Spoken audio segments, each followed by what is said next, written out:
Okay guys, so we got the 91 dually in the shop today. Gonna be doing a little diagnosis on this thing. It's got a little bit of a mist to it, I guess. So we're gonna go and diagnose that. I got new spark plugs for it. We're gonna pull the distributor cap, kind of look underneath there, see what kind of stuff we got. All that was new, so I don't know if the guy did the plugs or not, but the wires are new, distributor was new. So it kind of looks like it might have been cheap stuff, so that could be an issue too. We may take a look at the timing too, because when I got the truck the idle was awful high.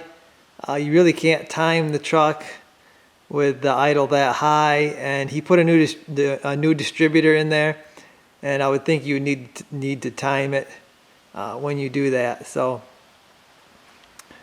we're going to be doing that today. Okay, so look under the hood here. Took off the air cleaner. It's easier to see and work with that gone. The guy didn't do a very good job with these spark plug wires. You can see they're all over the place. They're way too long. And I mean, they're nice big 8.5 millimeter. They say spiral core 500. I don't exactly know what all that is, but they're nice big plug wires, but it looks, I mean, look, you see how long that one there is. I mean, way too long. And they're all messy, scattered everywhere. This side's a little better, but it's still kind of a mess under here. I'm not going to really deal with that. Right now I'm just going to pull the spark plugs. We're going to take a look at what they look like, see how they're firing. That should really tell the story on what's going on with this. If we do have a miss or whatever, it should be on those spark plugs.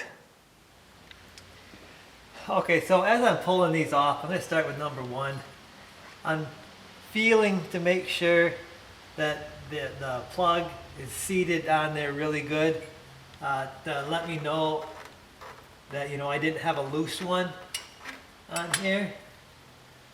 And just doing a visual inspection as I'm going, and we'll see what we find.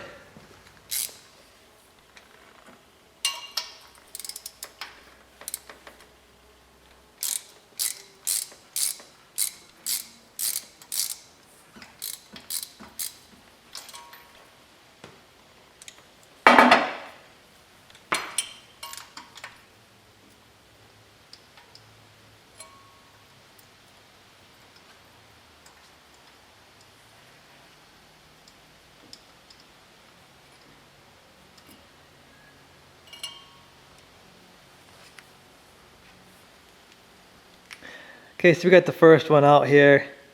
You can see it's got a nice color to it, so it looks good. They are some nice NGKs,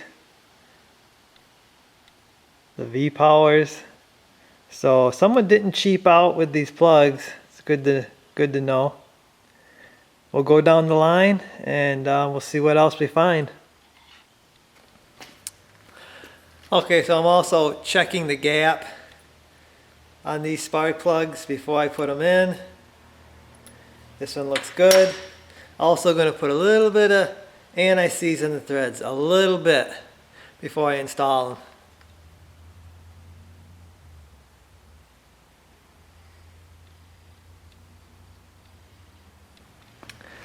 Okay, so on to spark plug number 3. Found something interesting.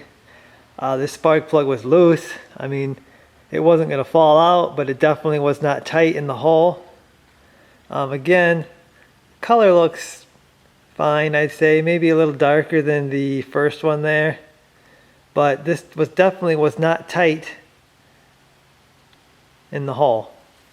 Okay, so I'm pretty sure I have found the problem. Back plug, pretty much just touched it and it almost fell off the plug. So I am almost positive that was not securely on that plug. I'm going to pull it off. It should look quite a bit different than the other plugs. So here's the culprit, guys. You can see the oily plug, the valve covers are leaking, and you see there's oil all over that plug. Now if it was sealed, if the spark plug wire was sealed on there, there would be no oil all over this. Another thing is, look at that. It's a clean, it's been flooded. It smells like fuel. You can see it has not been firing. It doesn't look like it's been firing at all. And I can't believe I didn't notice this. But there's pretty much the problem. I'm going to change the other spark plugs, but pretty much there, I believe, is the issue. Okay, so the driver's side is completed. I am pretty sure, 99% sure, I have found the problem with that loose plug back there. But we're going to go over here. We're going to do the passenger side, which essentially is the easier side. Those back two plugs are kind of a pain with the steering shaft and stuff like that. So this side is going to be a lot easier than this driver's side. And plus, these older trucks, there's all kinds of room here in this engine bay. So changing plugs really is no big deal on these. A couple tips. Don't go He-Man on these plugs, because you can snap them off or whatever.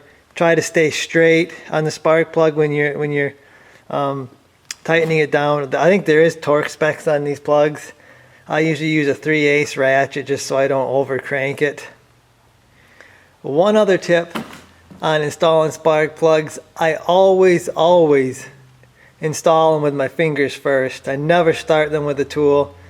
You cross thread the deals, snap a spark plug off, or ruin your threads or whatever, you're going to be in big trouble. That's a take a head off fix. So I always start it with a hand, finish it off with my wrench.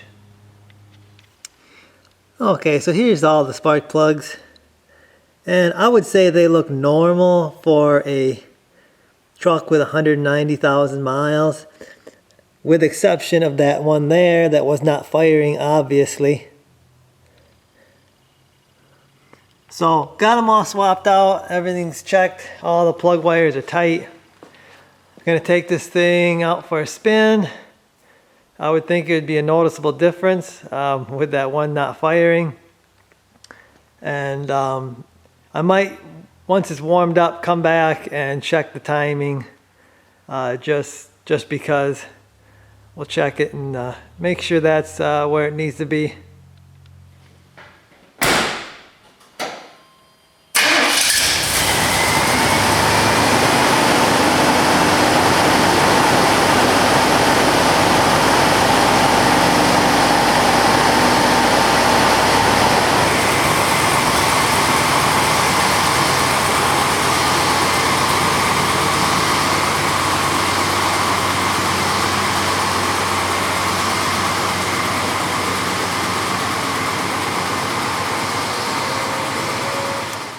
Okay, so I got a whole new respect for these 454 TBI motors after getting this one running on all 8 cylinders.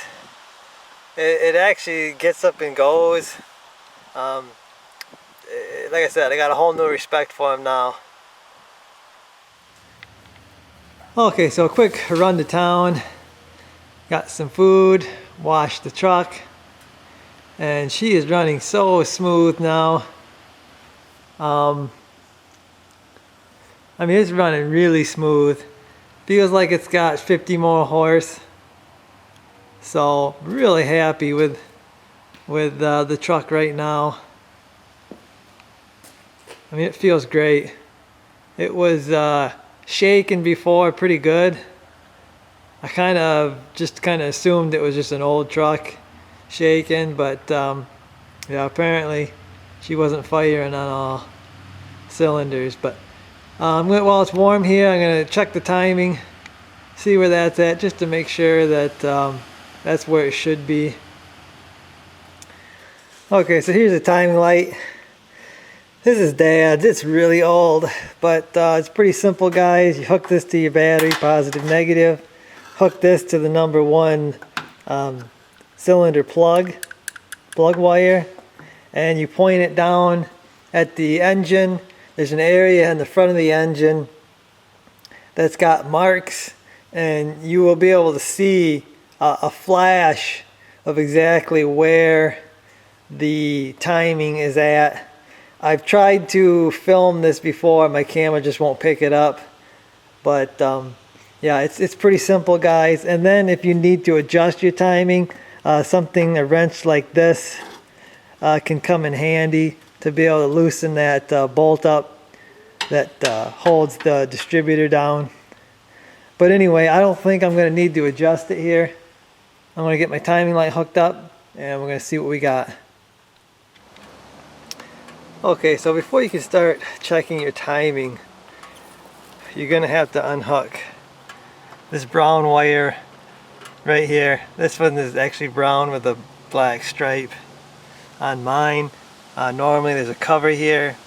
That's the electronic timing control, I guess. So before you check your timing, you got to unplug that. Another thing before you can check your timing is you can't have any check engine lights on, otherwise you won't get an accurate timing. You got to fix all your issues before you can check your timing. So I got everything hooked up, battery. You want to make sure you run all your wires away from moving parts so they don't get caught in the motor there. That would be really bad. Got the number 1 plug wire clipped, the thing on it there.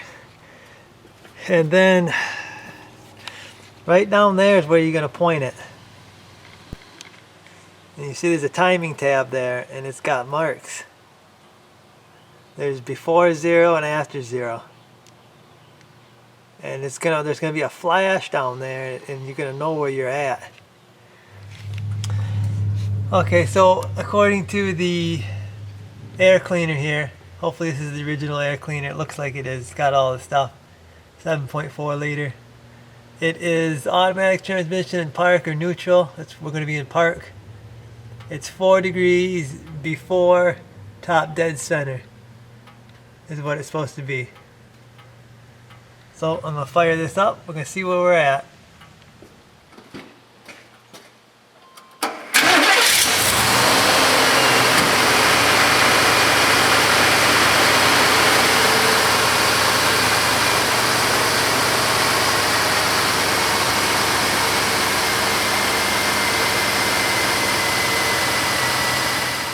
Okay, so if you find that your timing is off, mine's off a little bit, I'm going to try to get it as close as I can. There's a bolt holding your distributor down. I can't even show it to you because there's so much stuff in the way, but it's down there. I'm going to use that special snake type wrench to get in there. Once you loosen that bolt up, you can take your distributor and you can rotate it, you know, one way or the other, depending on if you are too far advanced or not advanced enough. So it's pretty simple with this truck. Not as difficult as people might think, but it's pretty important thing to check to get your engine running correctly. Okay, so there's the bolt down there that you're gonna have to loosen up. You can kind of see it there. So I got her all timed the way it says on the air cleaner anyway, pretty darn close. Wish I could show you the timing light, but this camera just won't pick it up. But anyway guys, hopefully you enjoyed this. I'm going to take this thing out for a spin, make sure everything's still working good. Hopefully you guys enjoyed the video. I'll see you in the next one.